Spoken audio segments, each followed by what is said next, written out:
I'm a brass band, which also brings you back to the music band. Mm-hmm. Singing and swinging and getting merry like Christmas. There was a road that would drop people to that town. There were miners and mechanics unions, a Longfellow's Lodge, Pine Slat Homes, an undertaker, and a jail. So obviously there was some sort of... Just one undertaker? Yeah. With all the murders that happened every day? I feel like there should have been 3 colleges in that town, and there is the College of Mortuary Sciences, because everybody gets murdered. There is the College of Booze Making, and then there is the College of Badassery.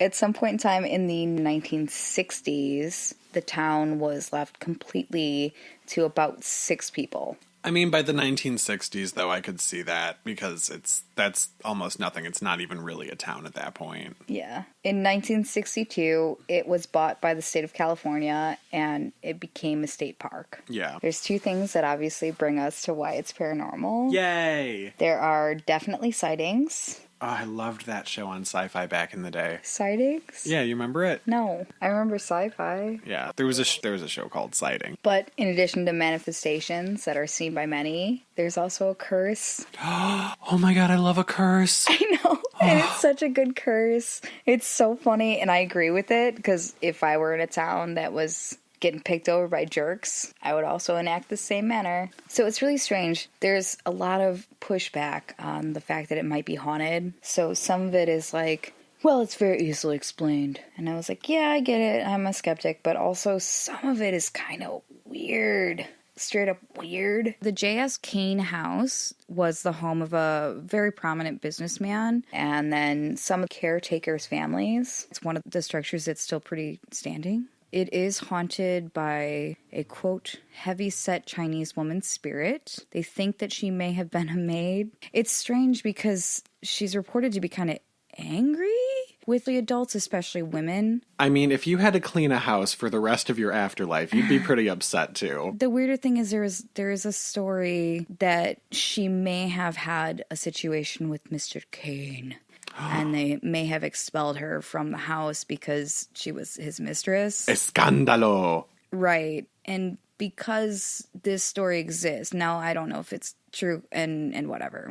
Obviously, no one knows if this is the real ghost. Mm-hmm. Because her reputation was super ruined and she got dragged through the mud, she couldn't go and be a family maid anywhere else because everyone else was like, yeah, but you were messing about with Mr. Kane, so I'm not going to put you in my house. Oh, that's really sad. Mm-hmm. The story goes that because she didn't have enough money to leave town and she didn't want to go work as a sex worker, that she felt ruined and killed herself. I kind of had a feeling it was headed there. I'm not sure. I read that one place, not like a ton of places, so it might not be true. She does apparently wave from the window at children especially, and generally nice-like. Oh. For the older humans, especially the rangers' wives that have lived there, an experience, quote, I was lying in bed with my husband in the lower bedroom and felt a pressure on me as though someone was on top of me. I began fighting. I fought so hard I ended up on the floor. It really frightened me. Ooh. It's something that apparently a lot of people feel a lot of pressure on them while they're in this room. And you said it's mostly women? Yeah, that's what I'm looking at. A lot of it is mostly women. Yeah, all the stories that I'm seeing are mostly the wife, which I guess if the story is true, then the wife was the one that was like, you're sleeping with my husband, get out, I guess. So maybe she's still a little bit salty about it. Yeah, yeah, I would be too. But also, too, maybe she's just like, why won't you leave your wife for me? Never mind, I'll just smush her.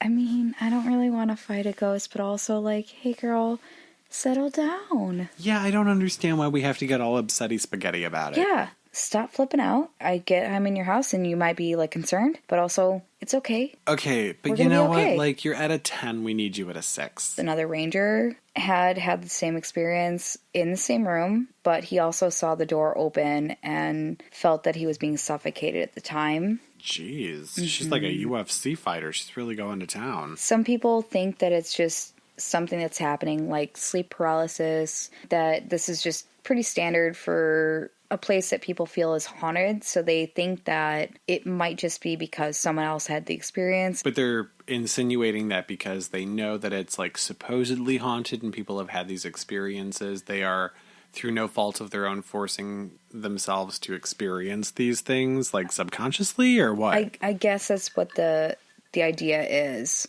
A 15-year-old that was one of the ranger's daughters was in the upstairs bedroom. Lights would go on by themselves. She would get out of bed and turn them off. And then obviously as soon as she got back into bed, they would turn themselves on. This happened a bunch of times. Visitors to the house hear music coming from the upstairs bedroom when there's no one up there and there was nothing to play music. Can you imagine how terrible it would be if it was bad music? Like if it was like smooth jazz?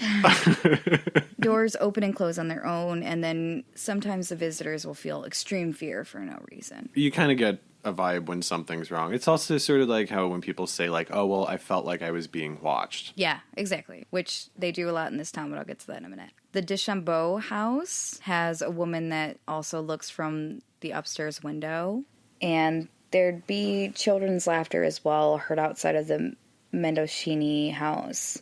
A lot of the occurrences are when someone is very relaxed or performing something that is routine, which the moment that you're just in like that mode, no matter what you're doing when you're at work, your brain shuts down. That's right. In your element, you're just like totally comf. The Gregory house, it used to be a residence of a cattle rancher named Nathan Gregory. His son was one of the last residents that had lived in the actual town before it became a ghost town. Mm-hmm. There's an older woman that has been seen very, very clearly by a number of people, oftentimes rocking in a rocking chair inside of the house. She is apparently just sitting there knitting and making what looks to be an Afghan. Just rocking out. Just literally rocking out. When people don't see her apparition, they will sometimes see the chair rocking by itself. People just generally feel like she's very friendly. Not only that, she's been seen clearly enough that people can see she's in a pretty decent mood by the features on her face, which is wackadoodle. It's so clear. Mm-hmm. A kind of big butt face in the town, known only as Ed, had shot his wife to death while he was drunk. Mm-hmm. It's very odd, and I don't know how this is a thing, but he apparently shot off one of her breasts. Why? Like a shotgun? It doesn't say what kind of gun, but why? Why? Leave the boobs alone. I don't know, man. Yeah, leave the boobs and the bits alone. Yeah, stop touching things. Yeah. Stop touching things. Stop. Hands off. If she lived, I hope that she came back and she was just like, hey, so your testicles. Apparently 3 other men that were about the same in characteristic as Ed had decided to take the law into their own hands. They had tied him up and had laid him in a creek. They kicked him repeatedly until he became unconscious, and then he drowned. I mean... vigilante justice, not into it, but kinda. But what about time was this? This is like an old-timey situation. This is an old-timey situation. Didn't give me an exact date, but it's not now. He was a white man, so chances are he would have probably gotten away with it anyway. And he didn't. It was said that about 2 months later, his spirit appeared to each of the men. He shook his fist at them. And this is the thing, too, is like I always think like an old man, like just standing on their porch being like, how dare you, young kids? Get on me. Shaking a cane at you. And each of the killers had died kind of strange deaths in very rapid succession of just odd diseases. Oh. One of the men had a huge gash in his face that he died from. Another had a hemorrhage that blew up his head like, quote, a balloon. The third man had disappeared and was found dead in a ravine. The Mendocini house was another one of the houses that had become lodging for rangers and stuff like that. Mm-hmm. They hear children's laughter. They see children in spirit form wandering around and still playing. There's an entity of possibly the daughter Anna, who had lived there for an incredibly long time, or Mrs. Mendocini. This is kind of my favorite house because I want to be this ghost, I think. Okay. I really do. But I want to be this ghost. And or I probably will be because of, my drunk food making for for the people. After a very long winter with it being sealed up, Ranger had come back to the house and had smelled Italian food cooking on the stove.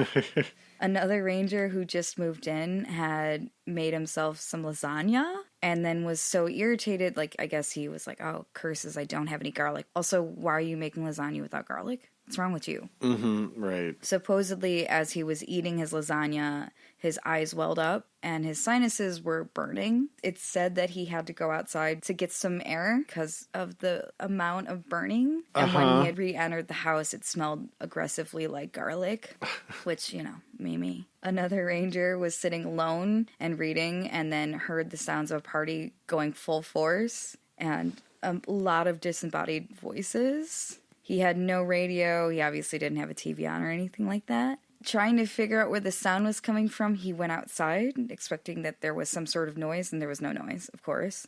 So he came back inside, everything was louder, and it seemed like the party was, like, really going. Mm-hmm. And he was like, thank you for trying to brighten up my day, but really I would like to read this. And then, like that, disembodied voices disappear. Party seems to have just been like, oh, sorry. Shh. That's so guys. polite, though. Yeah, Oh, I think this is me.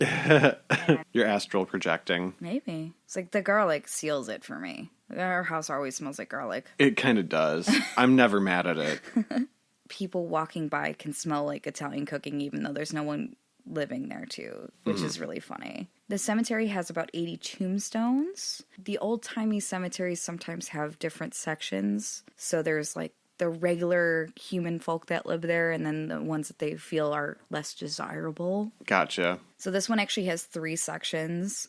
There's the Miners Union Cemetery, the Ward Cemetery, and the Masonic Cemetery. There's less official plots outside of these 3 little areas inside of the cemetery where sex workers, any of the like thugs and stuff like that. All of the like the undesirables. The undesirables, especially if they were someone who didn't quite live up to the high ethnic standard that apparently white folk have. So there are some Chinese workers and stuff like that are buried outside of the cemetery proper as well because, I don't know, because this is the time and people are terrible. Yeah, because yuck. Yes. Supposedly the Chinese cemetery was only to be used long enough for the bones to be basically clean so that their family could reclaim them and bury them where they needed to be or to take them back to wherever their homeland was. Mm-hmm. Most of them weren't reclaimed and a lot of them are still chilling out. That's kind of what I figured. Yeah. A lot of it is really to do with the fact that some of the residents decided that they were undesirable and chased out the rest of their relatives before they could let the bones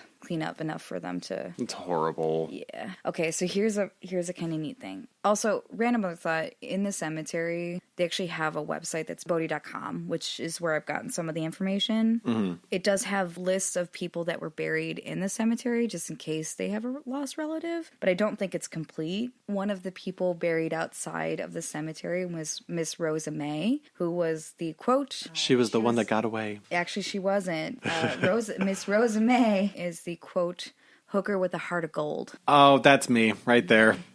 She got her moniker from being a sex worker, but also tending to minors that got injured. Oh. And she actually died because of tending to these people. So when she was buried, she actually got a wooden marker, which was totally not really on people's agenda at the time. She also had a wooden fence that surrounded her actual gravesite. Oh, wow. Mm-hmm. A descendant of a former resident had come back later because his uncle had lived near her when she was still living there. I guess the uncle would share a lot of stories about how wonderful Miss Rosa May was. His descendant had come back and actually given her a proper grave marker. Mm-hmm. Very cute. I really thought that you were going to say that like every transaction came with a hug and a pat on the back.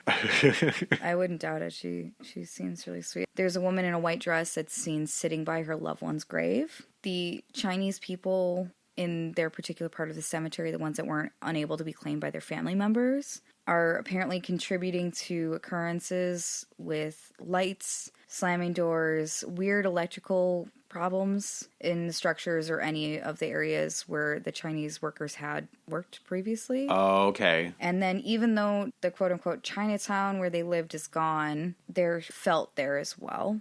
Evelyn Myers, a 3-year-old little girl that was well loved by the community, died in a pretty tragic accident. She was accidentally hit in the head by a miner's pick. How do you accidentally do that? I don't like that. I don't like it either. Apparently she was accidentally hit by the pickaxe when her parents had asked a miner to dig a drainage ditch around the house. She apparently had bent over the railing near where he was digging, and he hit her in the head with the pickaxe. Oh. Apparently she was so well loved by all the townspeople that